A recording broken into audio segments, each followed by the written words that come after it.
Ça m'est arrivé, ça vous est sûrement déjà arrivé, c'est la pire chose qui puisse arriver à n'importe qui, ça arrive à beaucoup de gens, c'est difficile de s'en sortir et quand on laisse ça traîner, ce qui va se passer c'est que dans 10 ans, dans 20 ans, dans 30 ans, vous allez vous réveiller en vous prenant la tête en vous disant « j'ai raté ma vie ». C'est de ça dont je voudrais vous parler aujourd'hui. Juste avant, je vous rappelle que hier, j'ai sorti une formation qui est peut-être la formation la plus importante du moment puisque c'est une formation qui va vous permettre de planifier de façon intelligente votre année 2019. Donc elle s'appelle Start.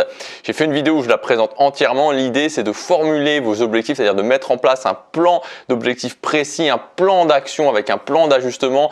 Avant de faire ça aussi, de voir justement, de faire un bilan de vos objectifs de l'année dernière. Je ferai aussi dans cette formation le bilan entier de mes objectifs de l'année dernière. Je vous expliquerai quels sont les objectifs que j'ai atteints, quels sont les objectifs que j'ai ratés, pourquoi, comment je vais mettre en place mes objectifs pour l'année 2019. Donc si cette thématique d'atteindre vos objectifs vous intéresse et de préparer votre année 2019 vous intéresse, vous pouvez regarder cette vidéo. Si ça vous intéresse pas, honnêtement je vois pas trop ce que vous faites sur cette chaîne. Dans tous les cas, vous avez toutes les informations sur cette formation dans le premier lien dans la description. Et on parle aussi d'un concept extrêmement important dans la vidéo de présentation qui est la différence entre deux types d'objectifs. Donc même si vous ne comptez pas acheter la formation et surtout si vous ne comptez pas acheter la formation, c'est impératif que vous compreniez cette différence. Donc c'est dans le premier lien dans la description. Aujourd'hui, il y a plein de gens qui sont pas heureux. Alors oui, je sais, on va me dire oui, mais si globalement je suis heureux, c'est-à-dire que si on met le mode on de la société, qu'on applique les filtres de la société, on va se dire bon, est-ce que finalement, si je regarde un petit peu autour de moi, si je regarde dans des pays beaucoup plus pauvres que moi, c'est vrai que je peux me contenter de ce que j'ai. C'est vrai que je suis pas malheureux et c'est vrai que globalement, on peut dire que oui, j'ai plutôt de la chance, blablabla. Ok, tout ça, c'est à mettre à la poubelle. L'idée, c'est pas de vivre sa vie en faisant un petit bilan, en se disant oui, c'est vrai que c'est pas si mal finalement. Non, c'est de vivre sa vie en se disant ok, je suis fier de moi, je suis content de ce que je fais, de ce que j'accomplis et j'ai l'impression de vivre une vie que j'ai choisie. C'est pas oui, globalement, ça va pas si mal. Le problème, c'est qu'aujourd'hui, il y a quelque chose qui se passe, c'est qu'on est absolument prisonnier du confort. Ça veut dire quoi être prisonnier du confort? Ça veut dire pas être suffisamment bien pour se sentir vraiment pleinement satisfait, être fier de soi et se dire qu'on a choisi sa vie, mais en même temps pas être suffisamment mal pour prendre des actions et pour changer. Et on a toujours un petit peu, désolé, je vais utiliser une expression un petit peu vulgaire, mais d'avoir le cul entre deux chaises, c'est-à-dire qu'on est entre les deux et on est, vous savez, dans cette sorte de mélasse comme ça où on n'est pas fondamentalement mal, mais on n'est pas vraiment bien. Et on se dit, on aimerait mieux être mieux, on voudrait faire différemment, mais en même temps, c'est tellement confortable, on est tellement dans ce confort. Et on peut retrouver ça dans des gens qui, par exemple, vont trouver un boulot qui n'est pas exactement ce qui leur convient, mais qui, en même temps, les collègues sont plutôt sympas, la paye est plutôt bonne, le patron est plutôt cool, et qui donc vont rester dans ce boulot 5, 10, 20, 30 ans, sans que ce soit jamais quelque chose qu'ils veulent réellement faire. Et on pourrait penser que ces gens-là ont de la chance, en fait, de trouver peut-être directement un premier boulot comme ça, mais ces gens-là n'ont pas de chance, c'est la pire chose qui puisse arriver.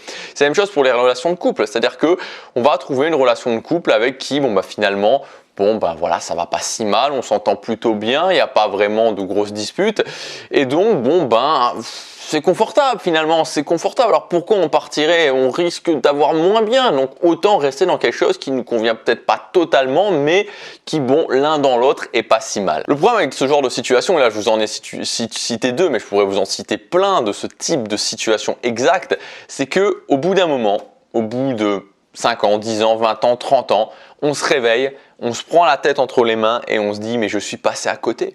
On n'a plus que le poids des regrets parce que on s'est laissé endormir par le confort, on s'est laissé anesthésier par le confort pour ne pas prendre de risques, pour ne pas affronter ses peurs, pour ne pas affronter toutes ces choses finalement qui font qu'on peut vivre une vie dont on est vraiment fier à la fin.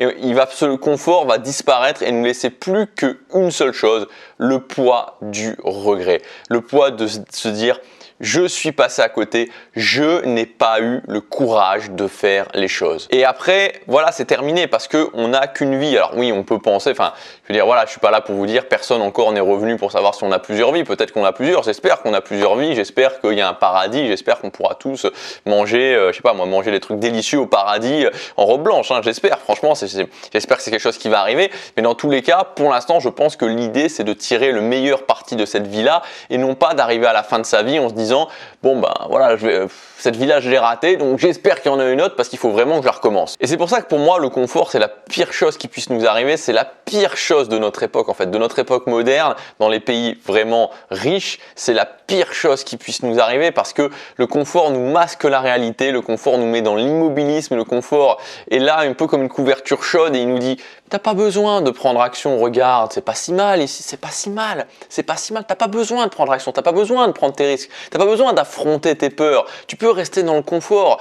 Bon d'accord, t'auras peut-être pas cette sensation de fierté en toi, bon d'accord, t'auras peut-être pas la vie que tu veux vraiment, mais c'est finalement, je veux dire, voilà, qui trop embrasse mal étreint, quand on en veut trop, finalement on n'a rien, donc contente-toi plutôt de ce que tu as. Et tout ça, toute cette pensée qui est directement liée au confort, rester dans le confort, ne pas prendre de risques, ne pas affronter ses peurs, mène au regret, mène inéluctablement au regret, à la frustration, au fait de ne pas être fier de soi, aux sensations de se dire je passe à côté de ma vie, je ne fais pas ce qui est important pour moi. Et je vous dis pas que vous devez vous sentir coupable d'aimer le confort, j'ai adoré le confort dans plein de situations dans ma vie, j'ai adoré le confort. Même quand mes 20 premières années de ma vie où ça n'allait pas globalement, chez ma mère, quand j'étais avec ma mère, mes parents étaient séparés, c'était génial, j'adorais ce confort. Voilà, c'était sûrement un confort que je retrouverai plus dans ma vie. Ma mère me préparait des bons plats, ma mère, voilà, elle faisait plein de choses. Enfin, c'était génial, c'était un confort incroyable. Mais pourtant, malgré ce confort, j'étais pas fondamentalement heureux. C'est-à-dire que j'étais pas malheureux avec ma mère, bien sûr. Bon, si tu regardes cette vidéo, mais je veux dire, je sentais pas que c'était pas ce que je devais faire. C'était pas ça. Et même si j'avais tout le confort de la planète et que c'était vraiment bien à ce niveau-là, c'était pas ce que mon cœur me disait de faire. C'est pour ça que j'ai préféré lâcher ça, partir dans quelque chose de beaucoup moins confortable, mais qui m'a permis d'avancer sur le chemin, de faire ce que me disait mon cœur. On aime tous le confort, c'est normal. Mais je veux juste vous mettre en garde parce que va y avoir un choix que vous aurez systématiquement, dès que vous allez faire des choses qui sont importantes pour vous, c'est de se dire, ok, est-ce que je vais dans la direction de ce que je veux ou est-ce que je choisis le confort? La direction de ce que je veux, la direction de ce que je dis mon cœur, le confort. Et c'est deux chemins qui vont dans des sens opposés. Systématiquement, ça va toujours dans des sens opposés. Et on va vous dire, mais oui, mais tu peux faire l'un. Non, vous ne pouvez pas faire l'un et l'autre, on ne peut pas mixer les deux. Souvent, c'est prendre des décisions qui sont radicales, souvent, c'est d'aller dans un sens ou dans l'autre. Vous ne pouvez pas choisir les deux. Dans ce choix entre faire ce qui est important pour moi ou le confort n'est jamais la bonne réponse. Et ce que je peux vous dire, c'est que le fait de vouloir rester dans le confort, et son meilleur ami finalement, c'est-à-dire le confort est ami avec quelque chose, le fait de ne jamais vouloir prendre de risques. Vouloir rester confortable, ne pas perdre son confort et éviter au maximum la prise de risque, ces deux choses-là, quand vous les mettez ensemble, c'est la recette parfaite pour vivre une vie qui va pas vous plaire, pour vivre une vie où vous ne serez pas fier de vous, pour vivre une vie où vous allez regretter.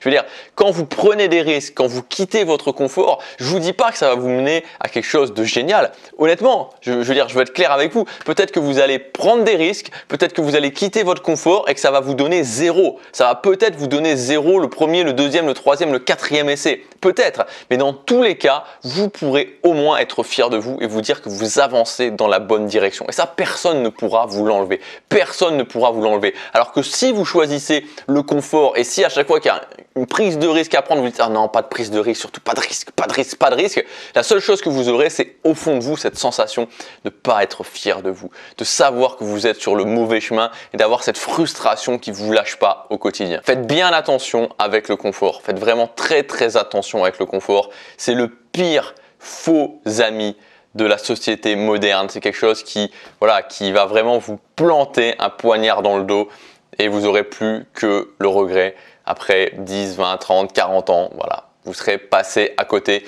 Méfiez-vous du confort. Le confort n'est jamais la bonne réponse. La non-prise de risque n'est jamais la bonne réponse. Il vaut toujours mieux avancer, faire ce qui est important, prendre des risques, peut-être échouer, mais au moins avoir cette satisfaction. Si vous voulez justement vous mettre sur ce chemin-là, une action extrêmement concrète à prendre, c'est le fait de vous fixer des objectifs et de vous battre pour atteindre ces objectifs. Les objectifs vous mettront toujours face à vous-même. L'idée n'est pas de se dire « Ok, je vais faire exploser mon confort comme ça, je vais tout lâcher ». Non, l'idée c'est de se dire « Ok, quels sont les objectifs que je veux atteindre ?» Et vous verrez que sur le chemin de ces objectifs, vous allez vous retrouver face à ces situations. Donc si vous voulez qu'on mette en place ensemble votre votre liste d'objectifs intelligente et bien formulée pour l'année prochaine. Vous avez accès, comme je vous disais en début de formation, jusque la fin du week-end à son prix de lancement, à ma formation Start, le plan d'action pour mettre en place vos objectifs pour cette année 2019. Donc on verra dans cette formation, on va faire le bilan. Première partie, on va faire un grand bilan sur vos objectifs pour comprendre qu'est-ce qui a fonctionné, qu'est-ce qui n'a pas fonctionné. Peut-être qu'il y a plein de choses qui ont fonctionné, peut-être qu'il y a plein de choses qui n'ont pas fonctionné. On va voir, on va les isoler, on va s'en servir parce que ça ne sert à rien de dire ok, juste de constater qu'est-ce qui n'a pas fonctionné pour l'année 2018 et de repartir tranquillement en faisant exactement la même chose sur l'année 2019. Ce n'est pas le but. Donc premièrement, on va faire un grand bilan. Ensuite, deuxièmement, on va voir comment mettre en place ce plan d'action. C'est-à-dire que par rapport au bilan qu'on aura fait, par rapport au bilan aussi, je vous donnerai mon expérience personnelle et je vous donnerai des choses en plus pour justement améliorer votre liste d'objectifs. On va prendre votre liste d'objectifs que vous avez designée, on va la redesigner, on va la refaire en la formulant d'une meilleure façon pour qu'elle soit adaptée et pour que vous puissiez vous dire ok, je pars sur de bonnes bases avec des bons objectifs que je vais pouvoir mesurer et ajuster. Et ensuite, on mettra en place le plan d'action au niveau de l'organisation, au niveau des checkpoints, au niveau de l'ajustement pour que vous ayez vraiment une marche à suivre pour toute cette année 2019. En plus, en bonus, comme je vous disais, vous aurez ma liste d'objectifs, vous aurez l'analyse personnelle de tous mes objectifs de l'année 2018. Donc, j'avais fait une vidéo au début d'année 2018 sur sa chaîne YouTube où je vous annonçais 9 objectifs. Donc, je vais vous dire qu'est-ce qui a fonctionné, qu'est-ce qui n'a pas fonctionné, qu'est-ce que j'ai réussi, pourquoi je n'ai pas réussi. On verra aussi une différence extrêmement importante entre deux types différents d'objectifs. Maintenant, c'est comme ça vraiment que je mets en place mon plan d'action. Il y a deux grandes famille d'objectifs. Il faut absolument faire différemment quand on s'organise pour atteindre ces objectifs. Je vous montrerai comment faire. C'est vraiment la grande formation pour organiser son année 2019, pour mettre en place sa liste d'objectifs pour cette année 2019. Si vous ne le faites pas, mais encore une fois, toutes les choses que vous allez faire à côté, toutes les choses que vous allez faire en plus, oui, c'est bien, mais si dès le départ, votre liste d'objectifs n'est pas bien formulée, votre liste d'objectifs n'est pas taillée déjà pour la réussite, bah, c'est un petit peu comme se tirer une balle dans le pied. On voit ça ensemble dans cette formation, c'est dans le premier lien dans la description. Je vous dis à tout de suite, passez à l'action, chaque jour compte.